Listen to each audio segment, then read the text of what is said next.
Hello students, Parveen Sharma here. तो लीजिए बेटा, आज जो है आपको नेक्स्ट चैप्टर हम स्टार्ट करवा रहे हैं, goods and services tax. Goods and service tax बेटा, सबसे पहले मैं आपको बताना चाहूँगा कि होता क्या है। Goods and service tax is an indirect tax. ये एक इनडायरेक्ट टैक्स है, levied at prescribed rate on every supply of goods and service.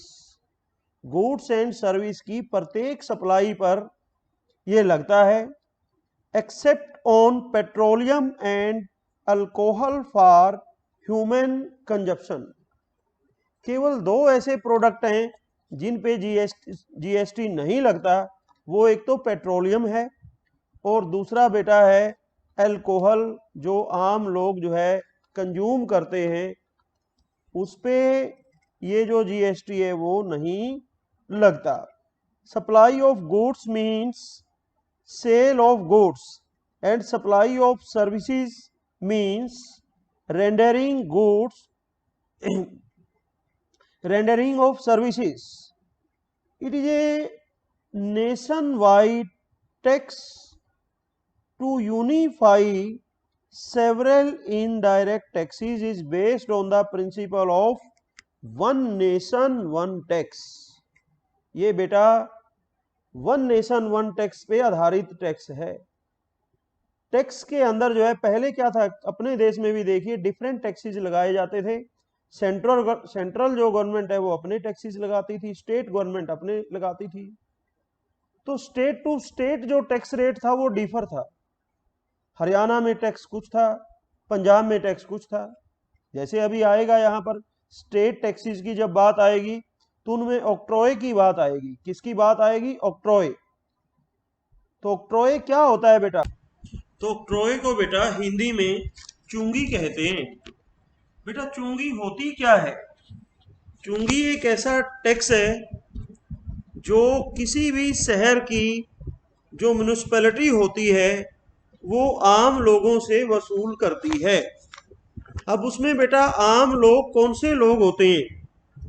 कोई भी शहर है, जैसे ये देखो ये शहर है, इस शहर के अंदर गांव से जितने भी रास्ते एंट्री करेंगे, ये एंट्री जितने भी रास्ते हैं, कोई यहाँ से भी रास्ता आ रहा है, यहाँ से भी रास्ता आ रहा है, यहाँ से भी रास्ता आ रहा है। शहर में एंट्री करते ही एंट्री गेट पे यहाँ भी चुंगी है, यहाँ भी चुंगी है, यहाँ एंट्री पे चुंगी है, यहाँ भी चुंगी है, यहाँ भी चुंगी है, यहाँ भी चुंगी है, यहाँ भी चुंगी है। जैसे आपने कुरुक्षेत्र के अंदर सुना होगा, आज भी एक जगह का नाम झांसा चुंगी के नाम से फेमस है, क्योंकि झांसा की तरफ से जो एंट्री है कुरुक्षेत्र के अंदर वो वहां चुंगी है। ज्योतिसर की तरफ से, पेवा की तरफ से और डांड की तरफ से, कैथल की तरफ से जो एंट्री है थर्ड गेट पे चुंगी थी। वो तो बिल्कुल पुलिस पोस्ट के सामने अभी 10 साल पहले ही उसको तुड़वाया गया। उसके बाद जो है अमीन से रास्ता आता है, वहां चुंगी है। जितने भी रास्ते हैं वहां पर सब जगह जो है वो टैक्स के लिए म्युनिसिपल कमेटी ने अपने ऑफिसर्स बिठाए हुए थे। जो गांव से सामान आता था, आते समय भी उस पर टैक्स देना पड़ता था लोगों को। बैलगाड़ियां, मुझे याद है अब तक बैलगाड़ी लेके लोग आते थे, जो सामान होता था उसकी बेकायदा पर्ची कटवानी पड़ती थी। और जब शहर में से सामान लेके जाते थे तब भी पर्ची कटती थी। तो कई स्टेट्स में जो चुंगी है वो अब तक रही, जीएसटी तक थी। लेकिन हरियाणा में 2000 के अंदर इसको डिपार्टमेंट को ही बंद कर दिया गया था। चौधरी ओम प्रकाश चौटाला की गवर्नमेंट थी, तो उन्होंने डिसीजन लिया था कि गांव के लोग शहर में आते हैं तो जब वो सामान लेके आते हैं तब भी टैक्स दें, जब वो जाते हैं गरीब आदमी अपना सामान लेकर के तब भी टैक्स दें। और वो टैक्स काम किसके आता था? म्युनिसिपल कमेटी के। तो म्युनिसिपल कमेटी उस टैक्स के पैसे को किसके डेवलपमेंट में लगाती थी? शहर के डेवलपमेंट में लगाती थी। जबकि पॉकेट से वो रूरल जो लोग हैं उनके पॉकेट से निकलता था और शहर के डेवलपमेंट में वो पैसा लगता था। इसलिए जो है इस डिपार्टमेंट को चौटाला गवर्नमेंट ने, जो हरियाणा के अंदर है, वो बंद कर दिया था। तभी वो सारी चुंगियां तुड़वा दी गई, लेकिन नाम उनका आज भी झांसा चुंगी के नाम से जैसे फेमस है। इसका नाम है स्टेट टैक्स होता था बेटे, ये मतलब सिटी लेवल का। तो इसको ऑक्ट्रॉय बोलते थे। क्या बोलते थे? ऑक्ट्रॉय। आएगा आपके पास, बहुत सारे बच्चे पूछते हैं कि ऑक्ट्रॉय क्या होता है, क्योंकि उन्होंने अपने स्टेट में ये कभी देखा नहीं। तो इसलिए इस प्रकार से सभी टैक्सीज को तोड़ करके अभी मैं डिटेल से बताऊंगा कि भी जो सेंट्रल गवर्नमेंट थी, सेंट्रल गवर्नमेंट ने बेटा सेंट्रल गवर्नमेंट ने कौन कौन से टैक्स लगाए हुए थे। देखिए, सेंट्रल गवर्नमेंट एक एक्साइज ड्यूटी होता था। क्या होता था? Excise duty. क्या बोलते थे उसको? Excise duty. एक होता था सर्विस टैक्स। क्या होता था? Service tax. और एक होता था सेंट्रल सेल्स टैक्स। आपके पास आपकी बुक में एक्साइज ड्यूटी का भी जिक्र था, सर्विस टैक्स का भी जिक्र था, सेंट्रल सेल्स टैक्स जर्नल के चैप्टर में आता था आपके पास। लेकिन इन सब को जो है वो किसमें मर्ज कर दिया गया? इन सब को किसमें मर्ज कर दिया गया? जीएसटी में मर्ज कर दिया गया। अब ना ये है, ना ये है, ना ये है। इन सब की जगह केवल एक ही टैक्स है, उसको बोलते हैं goods and service tax. GST बेटा, GST act was passed in the parliament on 24 मार्च 2017। 24 मार्च 2017 को इसे बीजेपी की गवर्नमेंट ने जो है पार्लियामेंट में पास किया। और ये जो है लागू कब हुआ? 1 जुलाई 2017 को जो है इसको क्या कर दिया गया? गवर्नमेंट ने इफेक्ट से जो है इसको लागू कर दिया गया। अब देखिए, अब एक ही टैक्स रह गया, जीएसटी। ऐसे ही सेंट्रल गवर्नमेंट, जो ऐसे ही स्टेट गवर्नमेंट, ये किसके टैक्स थे बेटा? ये टैक्स किसके थे? ये टैक्स सेंट्रल गवर्नमेंट के थे। ऐसे ही स्टेट गवर्नमेंट अपने टैक्स लेती थी। स्टेट गवर्नमेंट, अब बेटा जो गवर्नमेंट है वो टैक्स क्यों लेती है? क्योंकि गवर्नमेंट की इनकम का टैक्स जो इनकम का सोर्स है वो टैक्स होता है। हम गवर्नमेंट को कहते हैं कि हमारी सड़कें बनवाओ, हमारे लिए स्वास्थ्य संबंधी सुविधाएं दो, हमारे लिए पानी से संबंधित सुविधाएं, स्वास्थ्य से संबंधित, बिजली पानी से संबंधित, ये सारी बेसिक नीड्स जो है हमारी गवर्नमेंट पूरी करती है। तो गवर्नमेंट के पास कहाँ से पैसा आता है बेटा? गवर्नमेंट टैक्सेस लेती है, यही उसकी इनकम का सोर्स है। सेंट्रल गवर्नमेंट सेंट्रल के लिए टैक्स लेती है, स्टेट गवर्नमेंट स्टेट से टैक्स लेती है। अब स्टेट के लोग स्टेट गवर्नमेंट को भी टैक्स देते हैं, सेंट्रल गवर्नमेंट को भी टैक्स देते हैं। क्यों देते हैं? क्योंकि उनको सेंट्रल गवर्नमेंट से भी मदद की जरूरत होती है और स्टेट गवर्नमेंट से भी मदद की जरूरत होती है। जैसे किसानों की फसल वगैरह खराब हो जाए, स्टेट गवर्नमेंट के पास फंड नहीं है, तो वो स्टेट गवर्नमेंट किससे मांगेगी पैसा? सेंट्रल गवर्नमेंट से मांगेगी, और सेंट्रल गवर्नमेंट को पैसा देना पड़ता है। इसलिए स्टेट गवर्नमेंट के टैक्स कौन से थे बेटा? ऑक्ट्रॉय, जैसे मैंने अभी नाम लिया है, ऑक्ट्रॉय, ये स्टेट गवर्नमेंट का टैक्स था। इसको एंट्री टैक्स भी कहते थे। क्या कहते थे? Entry tax. उसके बाद दूसरे नंबर पे परचेज टैक्स। कौन सा टैक्स? Purchase tax. तीसरे नंबर पे कौन सा बेटा? Entertainment tax. एंटरटेनमेंट टैक्स था, ये स्टेट गवर्नमेंट के टैक्स थे। उसके बाद वेट। वेट क्या था? Value added tax. पुरानी आप कोई भी अकाउंटेंसी की +1 की बुक उठा करके देख सकते हैं।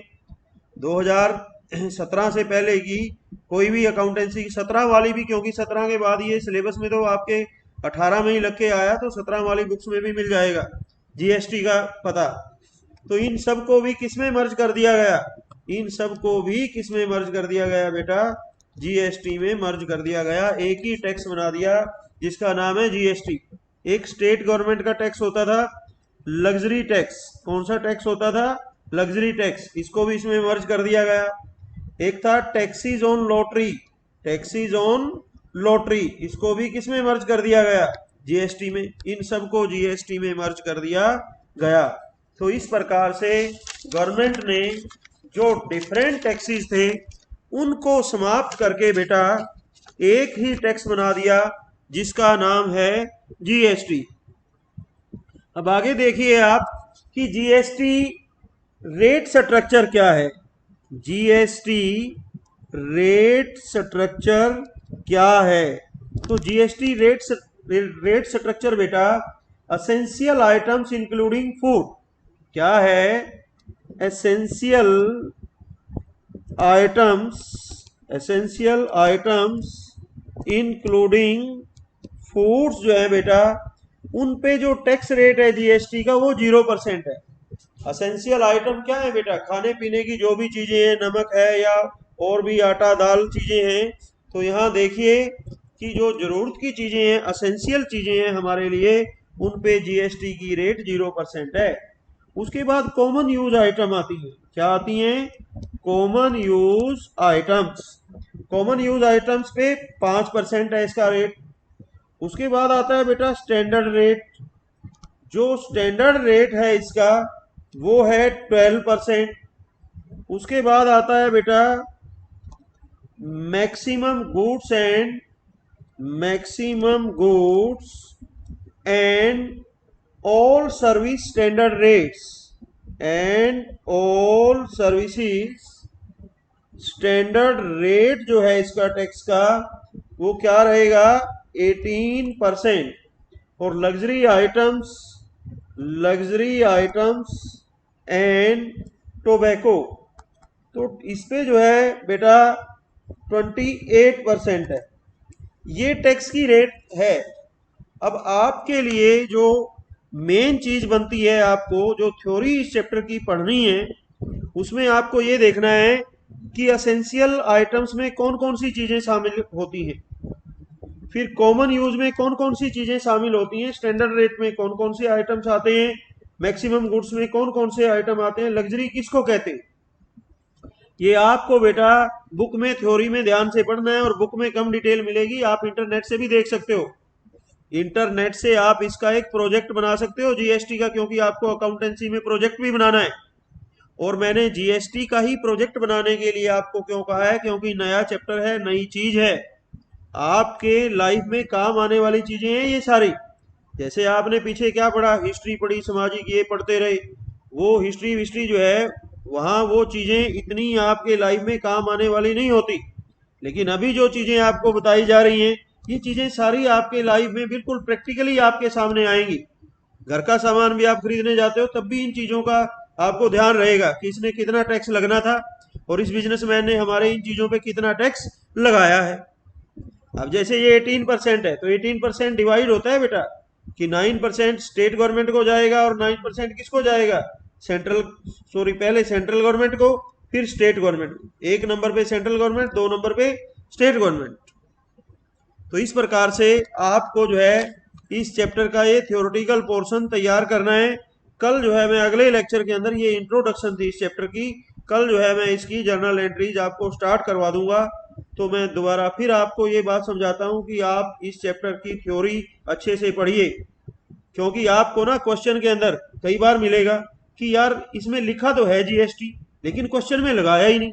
लगाया क्यों नहीं? क्योंकि वो आइटम एसेंशियल था। वो जानबूझ करके जो क्वेश्चन देगा आपको चालाकी करेगा कि एसेंशियल आइटम दे देगा कि इतने में हमने माल खरीदा है, इतने में बेचा है, इतना टैक्स लगा है, जबकि टैक्स उस पर लगना ही नहीं। क्यों नहीं लगना? क्योंकि वो आइटम एसेंशियल थी। तो आपको पहचानना पड़ेगा कि आइटम एसेंशियल है, कॉमन यूज है, स्टैंडर्ड रेट है। वैसे तो रेट ऑफ जीएसटी आपको क्वेश्चन में दिया मिलेगा, लेकिन जब आप एक्चुअल प्रैक्टिस करते हो, जैसे मान लिया कोई दुकानदार है या कोई चार्टर्ड अकाउंटेंट है, उनको कैसे पता चलेगा कि कौन सी आइटम किसमें है? तो उनको पूरा शेड्यूल, उनको जानकारी होती है, थ्रू आउट स्टडी करते हैं कि कौन सा आइटम किस में आता है। जैसे खुला दूध है, अगर दूध आप दूधिये से खरीदते हो, दूध वाले से खरीदते हो, एसेंशियल आइटम में आता है। लेकिन अगर अमूल का पैकेट आप खरीदते हो तो वो एसेंशियल में नहीं आता, फिर वो कॉमन यूज आइटम्स में आता है। ध्यान रहे, फिर उस पर टैक्स रेट लगता है। तो इस प्रकार से आपको बेटा इस चैप्टर की स्टडी करनी है। तो कल अगले लेक्चर के अंदर हम जो है इसकी जर्नल एंट्रीज आपको स्टार्ट करवा देंगे। आज का लेक्चर बस हम इसी पे समाप्त करते हैं। Thank you all.